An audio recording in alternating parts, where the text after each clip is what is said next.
여러분 추수감사절 연휴를 잘 보내셨습니까? 귀한 쉼의 시간이 되셨나요? 벌써 2012년 11월 마지막 주일이 되었네요. 이제 11월 마지막 주일인가? 그런 사람 없죠? 시간이 참 빨리 지나갑니다. 원래 시작한 지 얼마 되지 않은 것 같은데 벌써 11월 마지막 주가 되었습니다. 예수를 믿는 사람은 시간이 빨리 간다는 것은 예수님을 우리가 직접 볼 수 있는 날이 가깝다는 이야기입니다. 신나는 모습인가요? 아니면 갑자기 걱정이 엄습해 오나요? 아직은 아닌데 라고 하는 사람들이 아마 많이 있을 거라고 생각합니다.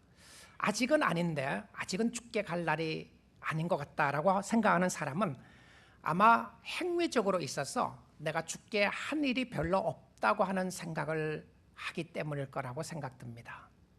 내가 주를 위하여 한 일이 무엇이 있는가? 그래서 아직은 갈 수가 없다. 사실 우리가 이 말씀을 생각하면서 기억해야 하는 중요한 사실 중에 하나는, 우리가 하나님 앞에 서는 것은 우리가 어떤 행위를 가지고 서는 것이 아니라 오직 예수 그리스도의 보혈의 공로를 의지하여 서게 되는 줄 믿습니다. 예수의 피가 여러분의 심령 가운데 흐르게 되면 여러분의 형편과 여러분의 상황이 어떠하든지 하나님은 여러분을 맞이해 주시고 축복해 주시고 환영해 주실 줄 믿습니다. 여러분이 열매가 많이 없다고 할지라도 여러분의 심령 속에 그리스도에 대한 뜨거운 열정과 감격과 은혜가 있다면 반드시 하나님이 여러분을 축복하실 것이고, 여러분 주님 앞에 가면 놀라운 축복과 은혜로 여러분을 인도하시고 함께 주실 줄 믿습니다. 그러나 이 말은 내가 아무것을 안 해도, 예수를 믿고 난 이후에 나의 의와는 상관없이 주님이 나를 인도하시지만 아무것도 안 해도 된다고 하는 의미가 아닙니다. 예수 믿고 난 이후에 아무렇게나 살아도 상관이 없다고 하는 그런 의미는 아니었어요.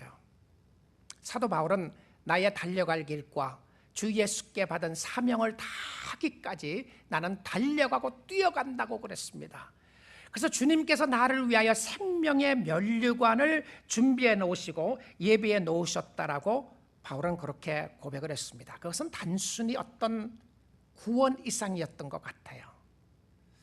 만약에 구원받는 것이 우리의 최고의 목적이었고 최고의 역사였다면 우리는 구원 이후에 아무것도 하지 않고 천국에 하나님의 나라에 갔으면 될 텐데, 하나님께서 우리를 이곳에 두시는 이유는 하나님을 섬기라고 두신 거예요.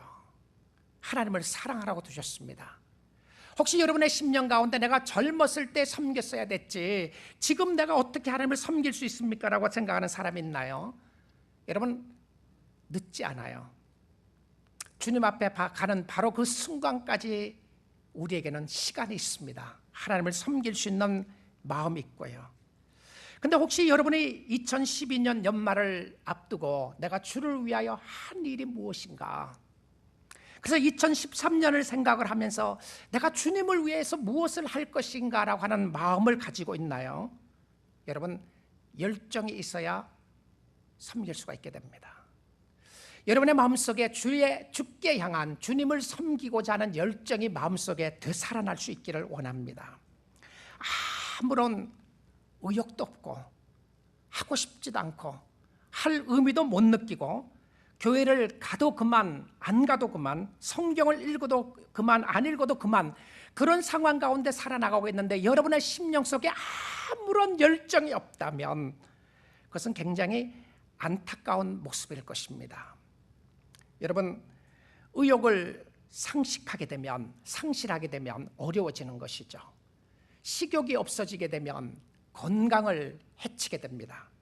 영적인 의욕을 상실하게 되게 되면 영적인 건강을 해치게 됩니다. 주님이 여러분을 구원하신 것은 바로 우리가 이 자리 이곳에서 이렇게 살다가 가도록 하신 것이 아니라 하나님을 사랑하고 하나님을 예배하고 하나님을 섬기라고 우리를 불렀는데, 우리는 하나님께 대한 열정과 하나님에 대한 마음을 다 잃어버리고 살아나간다면 하나님이 우리를 보실 때 참으로 안타깝게 생각할 것입니다.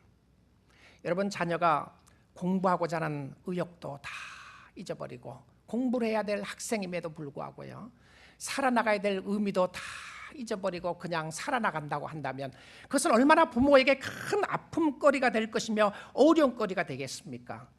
우리가 영적으로도 마찬가지입니다. 우리의 심령 속의 열정을 회복하는 것이 좋은데, 여러분, 열정이라고 하면 무슨 단어가 가장 먼저 떠오르나요? 열정. 혹시 열정이라는 단어를 생각하면 열심이라는 단어가 떠오르지 않나요? 내가 열심히 해야 한다. 그래서 열정이라고 그러면 내가 열심을 해야 될 것이라고 생각난 단어일 수 있을 것입니다. 제가 열정이라고 하는 단어, passion이라고 하는 단어를요, 옥스포드 딕셔너리를 찾아보니까 거기에 이렇게 정리를 했어요. Strong and compelling emotion or feeling, 이렇게 되어 있습니다. Strong and compelling emotion or feeling. 그러니까 굉장히 강하고 설득력 있는 감정이다. 그리고 나서는 intense desire라고 되어 있어요. 그러니까 강렬한 원합니다. 이렇게 되어 있어요. 그리고 나서는 열정적인 사람을 이렇게 정리했어요. 누가 열정적인 사람인가? 무엇을 간절히 원하고 그것을 달성하기 위하여 엄청난 관심을 가지고 혼신의 힘을 다하는 사람이다. 이렇게 이야기했습니다. 무엇에 대한 어떤 관심을 가지고 모든 힘을 다해서, 모든 감정을 다해서 그것을 이루고자 하는 사람이다. 저는 이 데피니션이 별로 마음에 들지 않아요. 왜 그러냐 하면, 여러분, 열정적인 사람이요, 다른 사람을 아프게 하고 상처를 주는 사람들이 많아요. 왜냐하면 내가 뭔가를 이루고자 하는 것이 있을 때, 그것이 나를 위한 것이었을 때는, 상대방을 위하지 않았을 때는 그것이 오히려 상대방에게 많은 아픔을 주는 모습을 있게 됩니다. 가지게 돼요. 그래서 우리가 이 열정이라고 하는 말을 성경은 어떻게 이 표현을 쓰고 있는가를 보아야 됩니다. 그럼에도 불구하고 우리의 마음속에 잊어버린 열정, 우리의 마음속에 잊어버린 그 하나님께 대한 뜨거운 마음과 봉사와 헌신의 마음, 그것을 잊어버렸을 때 우리는 어떻게 살아나가야 될 것인가? 우리는 이렇게 생각할 수 있습니다. 젊은 사람들은 열정을 가지고 살아나간다. 아니면 나이가 드시면 연세가 들었기 때문에 내가 무슨 삶의 열정을 가질 수 있을까 생각을 하게 될 것입니다. 사실 그렇지 않습니다. 우리 지난 수요일 날 우리 목사님 사역하는 양로원에 가서 보았는데요. 양로원에 가서 제가 여러 사람들 이렇게 바라보면서 이제 연세가 많이 드신 분들이 거기 계셨는데 그분들과 함께 추수감사절 예배를 드리고 음식을 나눠주고 함께 섬기는 시간, 짧은 시간 가졌는데요. 근데 거기에 피아노를 치시는 할머님이 계셨는데 그 90이 다 돼 간다고 그랬어요? 90이라고 그랬었나? 네. 90세가 넘은 할머니가 피아노를 치시는데 얼마나 잘 치시는지 몰라요. 근데 저는 잘 친다는 것보다는 열정적으로 쳤다고 생각이 들었어요. 정말 열심히 치셨어요.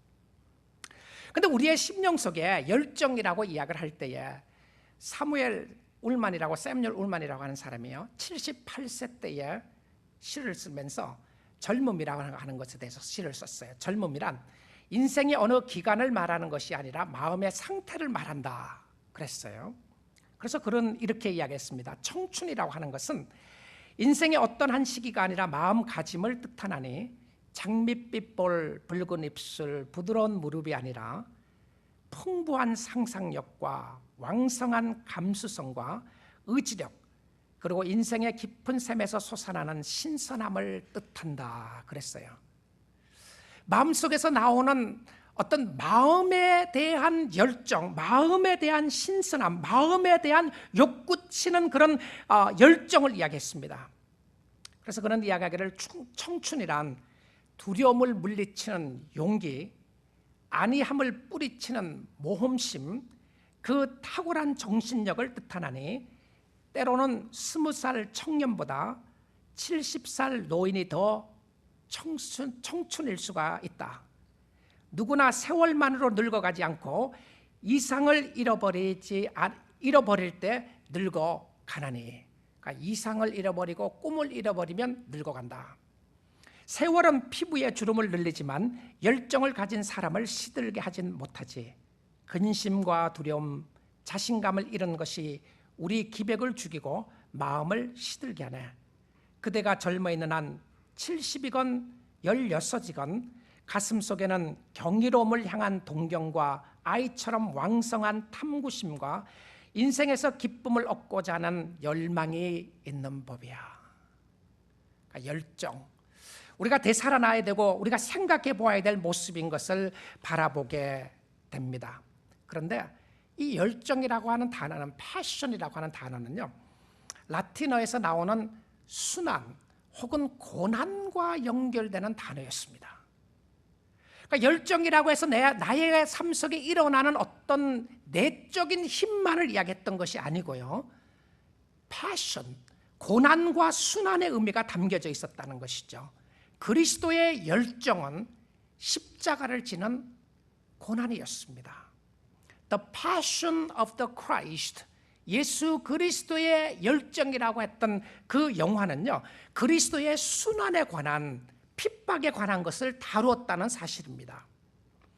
예수님이 자기가 하고 싶은 대로 하는 열정이 아니라 예수님이 십자가를 짐으로 하나님의 뜻에 순종한 것을 가지고 열정이라고 했다는 사실입니다. 거룩한 열정은 예수 그리스도의 고난과 함께 동참하는 것이었습니다. 나의 뜻을 이루기 위한 열심이 아니라 그리스도의 십자가를 짐으로 말미암아 하나님께 순종하고자 하는 마음을 이야기했다는 것입니다. 그러면 거룩한 열정은 무엇인가? 얼마나 에너지가 왕성한가? 거룩한 열정이라고 하는 것은 얼마나 열심히 사느냐에 달려있지 않고, 거룩한 열정은 내가 그리스도를 위하여 십자가를 지는 고난을 감수하고 주를 섬기느냐 아니냐가 중요했다는 것입니다. 주께 향한 열정은 십자가를 버리고 가는 열정이 아니었습니다. 내가 원하는 것을 이루기 위하여 달려가는 열정이 아니었고요, 그리스도와 함께 고난받고 그리스도와 함께 동행하고자 하는 마음의 내부적인 큰 영적인 힘을 이야기했다는 것입니다. 여러분, 오늘 우리가 회복되어야 할 부분이 바로 이 부분이라고 생각합니다. 오늘 성도들이 회복해야 될 열정이 바로 이 모습이었습니다. 그런데 우리의 삶 속에 열정을 이야기하면 어떤 열정을 회복해야 하는 것입니까? 그것은 주님의 임재하심을 사모하는 열정이었습니다. 주님의 임재하심을 사모하는 열정이다. 그러니까 성도들이 가져야 할 힘의 근원은 주께 나아가는 주님이 나와 함께 해주시기를 원합니다. 주님이 나와 함께하지 않기 때문에 오는 아픔과 고통을 이야기하면서 주님과 함께 동행하기를 원하는 그 사모함이 우리의 마음 가운데 있어야 한다는 것입니다. 하나님이여, 사슴이 시냇물을 찾기에 갈급함같이 내 영혼이 주를 찾기에 갈급하나이다. 사랑하는 성도 여러분, 저와 여러분이 회복해야 될 거룩한 열정과 거룩한 영성은 하나님의 임재하심이었습니다. 하나님이 여러분의 심령 가운데 함께함을 체험하고 사시나요? 하나님이 함께하지 않을 때에 absence of God, 하나님이 함께하는 것을 느끼지 못할 때 오는 갈등이 있으시나요? 어떻게 하면 더 잘 살 것인가? 어떻게 하면 더 많은 것을 모을 것인가? 어떻게 하면 더 저 사람에게 인정을 받을 수 있을까? 발버둥 치기 이전에 성도로서 하나님의 거룩하신 영성을 사모하며 하나님의 임재를 사모하는 열심히 여러분의 심령 가운데 있느냐는 것입니다. 우리 교회가 새로운 교인들이 오면요, 멤버십 공부를 합니다. 새가족 공부를 하는데 그 의도는 새로운 교우들에게 복음에 대한 이야기를 다시 한번 나누고요, 주님을 섬기는 것이 무엇인가를 나누고 주님의 교회가 어떤 교회인가를 나누는 그런 시간을 갖는데요, 우리 한어 예배와 영어 예배 다 그런 시간 가져요. 근데 영어 예배는 제가 실질적으로 성경부를 인도할 수 없으니까 성경부를 영어 예배 목사님이 인도하고 나면 그 개인적으로 만나는 시간을 제가 갖습니다. 그래서 그것을 멤버십 인터뷰라고 그러는데요, 멤버십 인터뷰 한다고 그러면 굉장히 좀 얼어서 와요. 무슨 이야기를 하려고 그러나 제가 첫 시간에 바로 이야기하는 게 인터뷰가 아니고 당신의 신앙 고백을 듣기를 원한다, 그리고 어떻게 하나님을 섬길 것인가에 대해서 이야기를 듣기를 원한다 그러는데, 이 신앙 고백을 듣는 시간이 너무 기쁘고 즐거워요. 어떻게 주님을 만났게 됐으며 어떻게 주님으로부터 변화될 수 있었던가 하는 이런 이야기를 나누는데요, 한 자매가 기도 제목을 나누라고 그랬어요. 어떤 기도를 제가 해주면 좋겠느냐고 그랬더니 뭐라고 그러냐면, 내가 지금 기도하는 것은 하나님의 임재하심을 내가 체험하지 못하고 있는데 하나님의 임재하심을 체험할 수 있도록 기도해 주면 좋겠다 그랬어요. 그리고 나서는 하는 이야기가 자기 마음속에 갈망하는 마음이 좀 있으면 좋겠다. 하나님에 대하여 갈망하는 마음이. 제가 그 기도 이야기를 하는데요, 제 마음에 쏙 들었습니다. 제 마음에 합했어요. 그 기도하는데, 그 기도를 부탁하는데 얼마나 기특하던지요. 야, 정말 나의 마음속에 영적인 갈급함을 위해서 목사님 기도해 주면 좋겠습니다. Pastor, please pray for that. 여러분 얼마나 아름다운 기도인가요? 영적인 갈급함을 위하여 기도해 주면 좋겠다. 여러분 그렇습니다. 우리의 심령 속에 새롭게 회복되어야 할 것은, 우리가 어떤 열정을 이야기하면 가장 먼저 떠오르는 생각 중에 하나가 봉사라는 생각이 떠오를 것 같아요. 열심. 그거 굉장히 중요합니다. 왜냐하면 열심이 있는 사람은, 열정 있는 사람은 봉사를 하게 돼 있어요. 그런데 열정이 없이, 거룩한 열심 없이 봉사할 수도 있습니다. 열심히 섬길 수도 있고요. 그런데 성경이 이사야가 사모했던 것은, 주님 이제 그가 어디에 계십니까? 라고 하는 단어를 여러 번 반복합니다. 그가 없다는 의미가 아니라요, 그의 임재하심을 체험하고자 하는 갈급한 마음이 여기서 보여지고 있습니다. 11절에 보십시오. 백성이 모세의 옛적 모세의 때를 기억하여 이르되 백성과 양떼의 목자를 바다에서 올라오게 하신 이가 이제 어디 계시냐? 하나님이죠. 능력의 하나님을 찾고 있습니다. 그 다음에 그들 가운데 성령을 두신 이가 이제 어디 계시냐? 그러니까 지금 구약 시대입니다. 신약 시대가 아니고요. 구약 때에 성령께서 그 백성들을 인도했다고 그래요. 그 하나님이 어디에 계시는가? 13절입니다. 그들을 기품으로 인도하시되 광야에 있는 말같이 넘어지지 않게 하신 이가 이제 어디 계시냐? 근데 이 말씀을 세 부분만 분석해 보아도 그는 누구를 사모하고 있냐면 능력의 하나님을 찾고 있어요. 하나님을 찾고 있습니다. 하나님 지금 어디에 계십니까? 주님 어디에 계시나요? 주님을 찾고자 하는 열망을 가지게 되는데, 하나님이 함께 하시지 않았어가 아니라 하나님의 임재하심을 체험하지 않고 있기 때문에 그렇습니다. 우리가 사모하는 것은 하나님의, 우리의 삶 속에 역사하시는 하나님의 거룩하신 임재였습니다. 우리 2012년 이제 연말을 맞이하고 2013년도를 바라보면서 여러분의 심령 속에 하나님의 거룩하신 임재하심을 사모하는 열정이 되살아날 수 있기를 주님의 이름으로 축복드립니다. 이것 위해서 기도하십시오. 두 번째로 어떤 열정을 되살아나야 되느냐 하면 회개의 열정입니다. 여러분 회개의 열정이라는 말을 들어보셨나요? 제가 생각해서 이야기 드리는 말씀인데요, 어떤 면에서 생각하면 좀 이상하게 들릴지 모르겠어요. 근데 하나님을 만난 사람들의 열정의 회복은 하나님께 회개하는 사람이었습니다. 그런데 이 회개가 잘 안 돼요. 아무리 여러분은 회개하려고 해도 회개 안 되는 거 아시죠? 하나님 잘못했습니다라고 하는 말은 할 수 있는데, 하나님 나는 죄인입니다라는 말을 할 수 있게 되는데, 여러분의 마음 깊은 곳에서 진실된 통회하는 마음이 나타나지 않아요.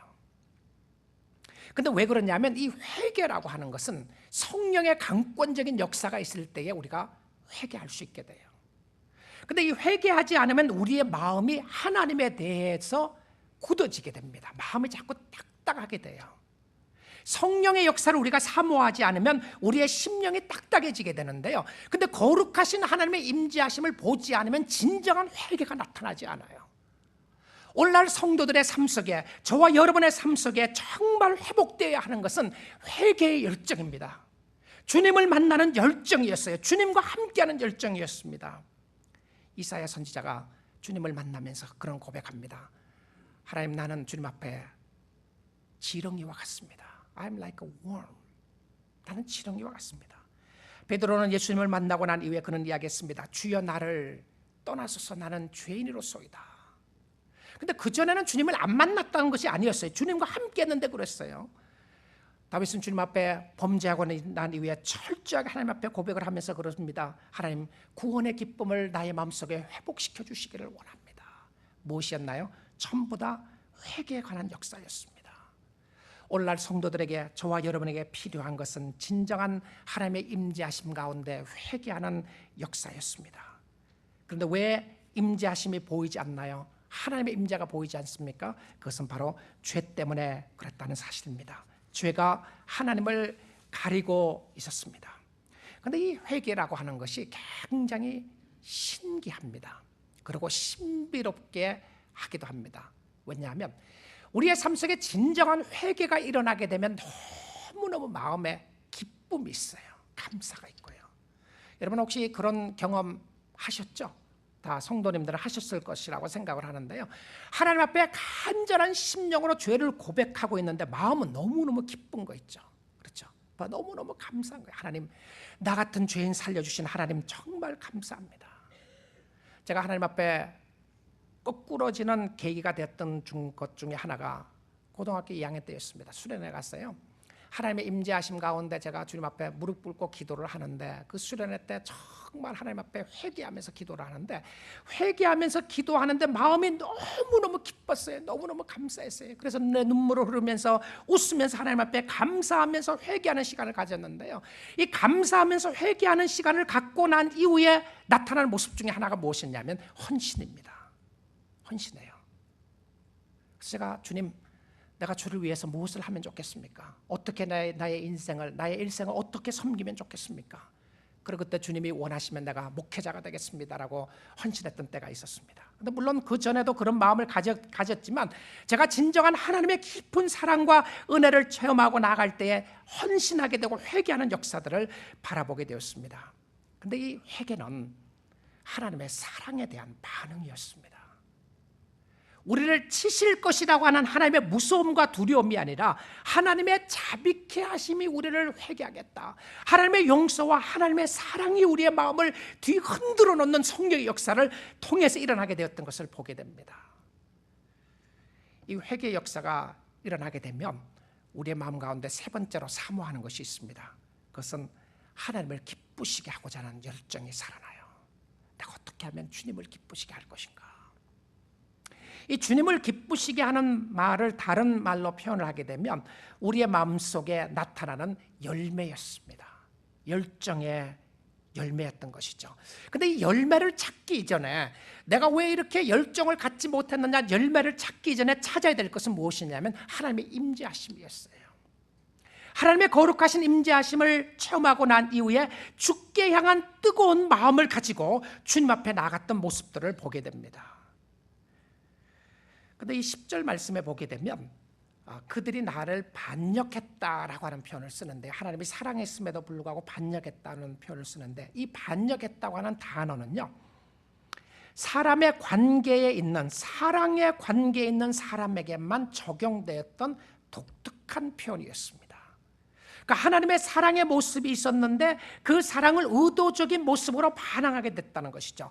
그럼에도 불구하고 하나님은 그 백성들을 사랑하시고 그 백성들과 함께 하셨던 모습을 보게 됩니다. 주의 성령의 거룩하신 임재하심이 여러분의 심령 가운데 회복될 수 있기를 원합니다. 이것이 사는 길입니다. 이것이 생명의 길이었습니다.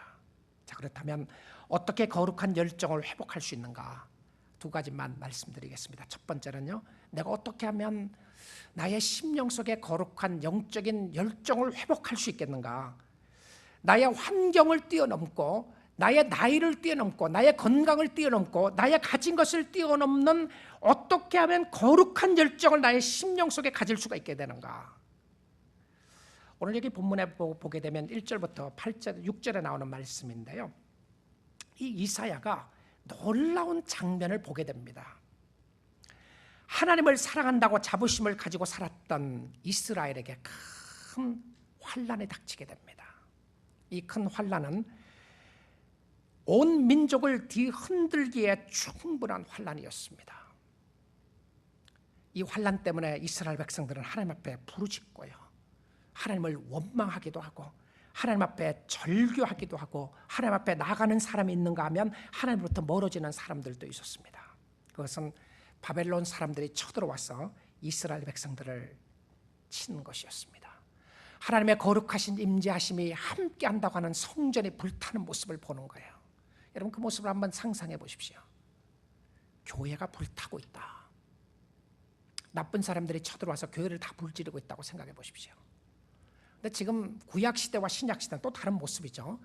구약시대의 성전이라고 하는 것은요, 하나님의 임재하심을 바로 보여주었던 상징이었습니다. 신약시대는 그래서 성전이라는 말을 쓰지 않죠. 왜냐하면 건물은 건물입니다. 근데 우리의 주의 백성들이 모이는 곳이 성전인데요, 근데 그 구약시대는 하나님의 임재하심이 성전에 있다고 그랬거든요. 근데 성전이 불타는 거예요. 그럼 하나님 도대체 어디에 가시나요? 그들의 절망, 그들의 마음속에 좌절, 절망을 느끼고 있는데요, 그 모습만이 아니었습니다. 예수를 잘 믿는, 하나님을 믿는 사람들이 포로로 잡혀갑니다. 그리고 죽기도 합니다. 많은 어려움을 바라보면서 하나님의 임재하심을 상징하는 성전이 무너지는 것을 바라보면서 그들에게 가졌던 소망이 산산조각이 나는 순간이었습니다. 믿음의 기초가 뒤흔들리는 그런 상황 가운데 있었습니다. 그런데 놀랍게도 이사야 선지자는 이런 상황 속에서 내부적인 강권적인 힘을 받게 돼요. 그 힘은 성전이 무너지는 것을 바라보면서 얻는 힘이 아니었습니다. 그 힘은 다른 사람들이 힘들어하는 것을 보면서 자기는 힘을 얻었던 모습이 아니었어요. 그는 절망할 수밖에 없는 그런 상황 속에 있었지만 그들은 그의 삶 속에 내적인 힘을 축적할 수 있는 뭔지 모르게 놀라운 그 힘이 나타나기 시작하는데요, 그 힘이 어디서 나타나느냐면 어떤 사람을 보면서 그 힘이 솟아나기 시작했습니다. 그것이 바로 그가 보았던 환상이었습니다. 그가 보았던 환상은 하나님의 임재하심이었는데요, 그 환상을 보면서 큰 용기와 힘을 얻게 되었어요. 이사야가 이 환상을 보면서 힘을 얻었던 것처럼 저와 여러분도 이 사람을 만나면 힘과 용기를, 용솟음치는 하나님의 은혜와 축복이 함께하게 되는 줄 믿습니다. 근데 그 사람이 누구냐면 63장 1절에 보십시오. 에돔에서 오는 이 누구며, 붉은 옷을 입고 보스라에서 오는 이 누구냐, 그의 화려한 의복, 큰 권능으로 걷는 이가 누구냐, 그는 나이니 공의를 말하는 이요 구원하는 능력을 가지니라. 에돔이 어디였죠? 에서의 조상들이었습니다. 보스라라고 하는 것은 지역의 이름이었는데요, 에돔의 수도였어요. 그런데 에돔의 수도였던 곳에서 어떤 사람이 한 사람이 올라오는데 권위와 위엄을 가지고 투벅투벅 걸어오고 있는데 옷을 보니까 붉은 옷을 입고 있었습니다. 그래서 왜 붉은 옷인가 이렇게 가만히 봤더니 피가 다 묻어 있었어요. 피범벅이 되었던 옷을 입고 있는데 왜 피범벅이 되었느냐고 성경이 설명을 합니다. 물어보니까 왜 그랬느냐고 그랬더니 선지자의 눈길을 끌게 되었던 것이, 물어보니까 포도즙 틀을 밟았다고 되어 있습니다. 그것은 치열한 전쟁을 하고 온 모습을 상징했어요. 근데 이 전쟁을 하는데, 전쟁을 하는 사람이 누구였냐면 모든 세상 사람들하고요, 세상에 있는 죄인들을 죄악된 모습하고 혼자 싸우는 거예요. 아무도 도와주는 사람이 없었다고 성경은 이야기합니다. 근데 그가 누구였습니까? 메시아였습니다. 예수 그리스도였다는 사실입니다.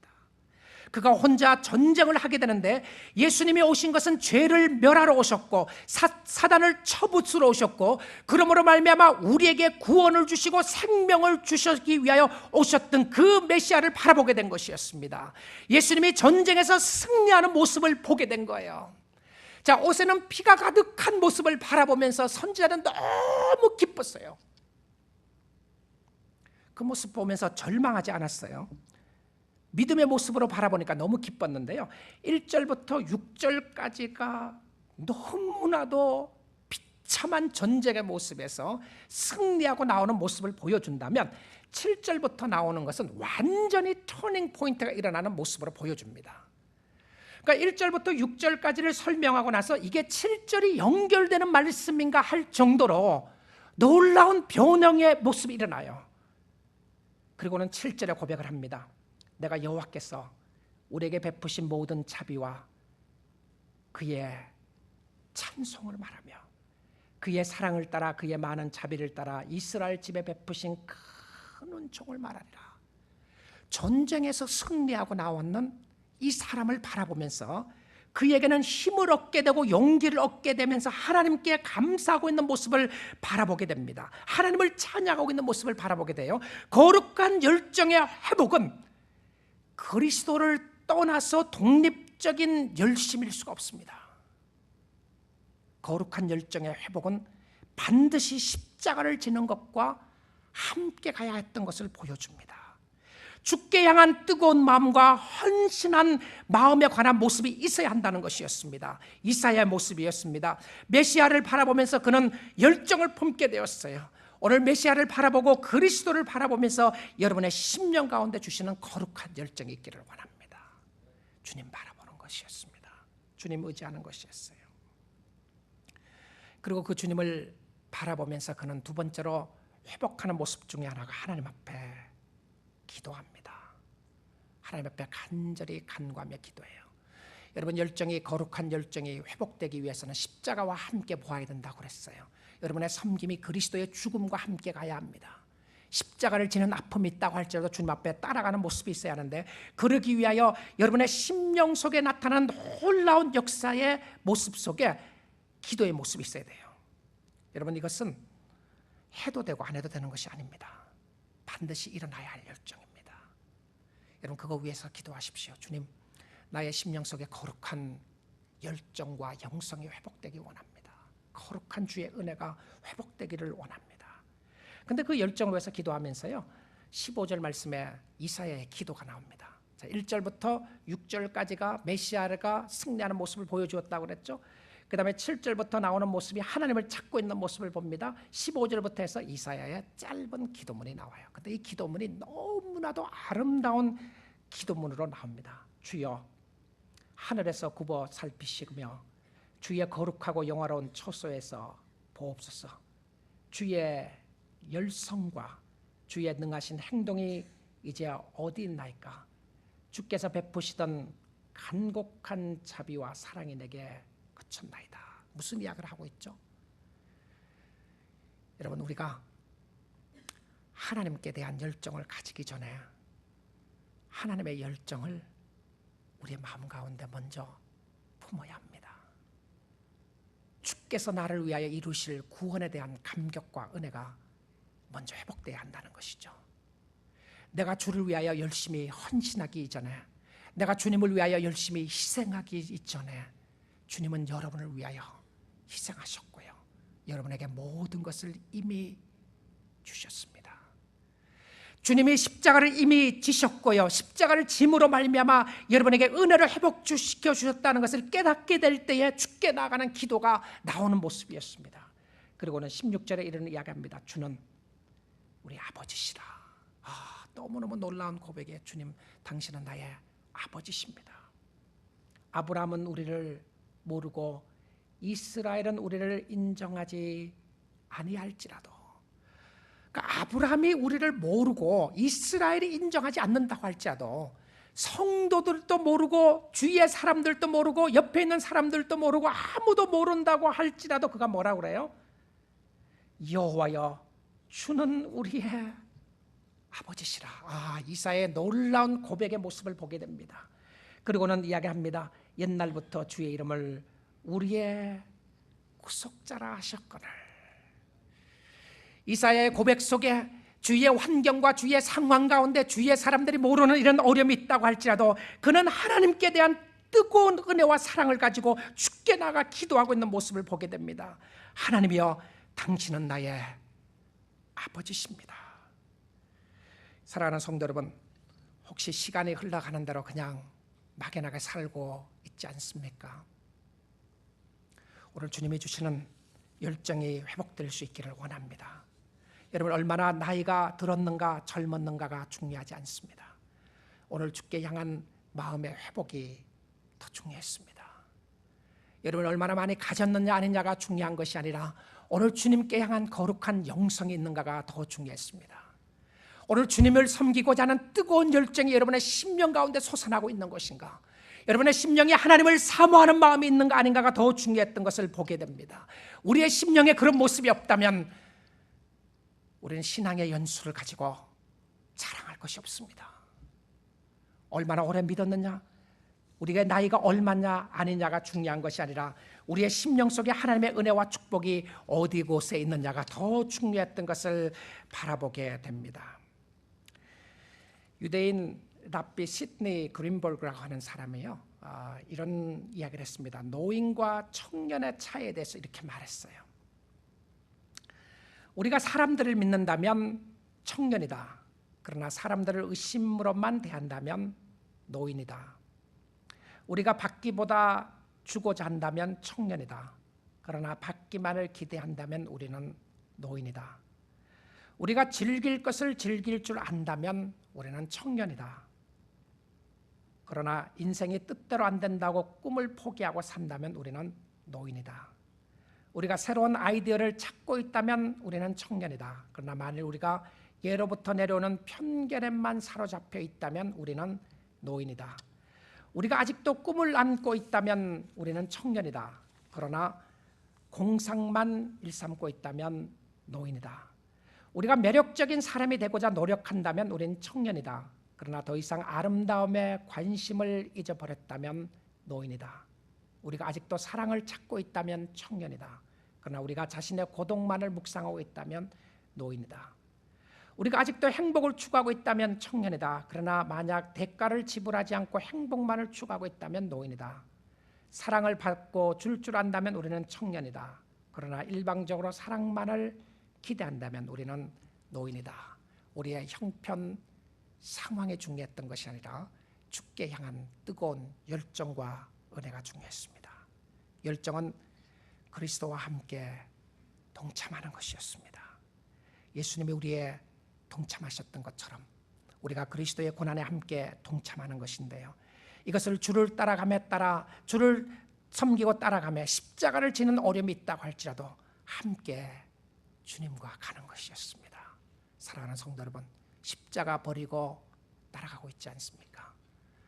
어렵고 힘드는 길은 다 포기하고 영광만을 찾고 섬기고 있지 않습니까? 여러분의 가슴이 차가워 있지만 어떻게 해야 할지 발버둥 치고 알지 못하고 있는 모습은 없습니까? 오늘 주께로 나오십시오. 이사야는 메시아를 만나고 난 이후에 그의 심령 속에 놀라운 회복의 역사를 바라보게 되었습니다. 주를 향한 뜨거운 은혜와 사랑을 가지고 주님을 섬기게 되었습니다. 최후 승리 얻는 그날까지 십자가를 사랑하시고 십자가를 붙잡고 주님 섬기십시오. 왜냐하면 십자가가 생명이기 때문에 그렇습니다. 그리고 여러분의 거룩한 열정이 회복될 수 있기를 원합니다. 잃어버린 첫사랑을 회복하고 주께 향한 뜨거운 마음을 가지고 주님 앞에 섬기고 헌신하고 나갈 수 있기를 원합니다. 왜 그렇습니까? 그리스도가 여러분을 위하여 목숨을 주셨기 때문에 그렇습니다. 십자가를 지는 아픔이 있어도 주를 향한 어려움과 힘든 일이 있어도 그 길을 가야 하는 것은 바로 그 길이 생명의 길이고 그들이 우리에게 주시는 영생의 길이기에 우리는 주님 따라가는 모습입니다. 주를 섬기는 아름다운 열정이 여러분의 심령 가운데 회복되고 그 열정을 가지고 주님을 섬길 수 있기를 주님의 이름으로 축복드립니다. 기도하겠습니다.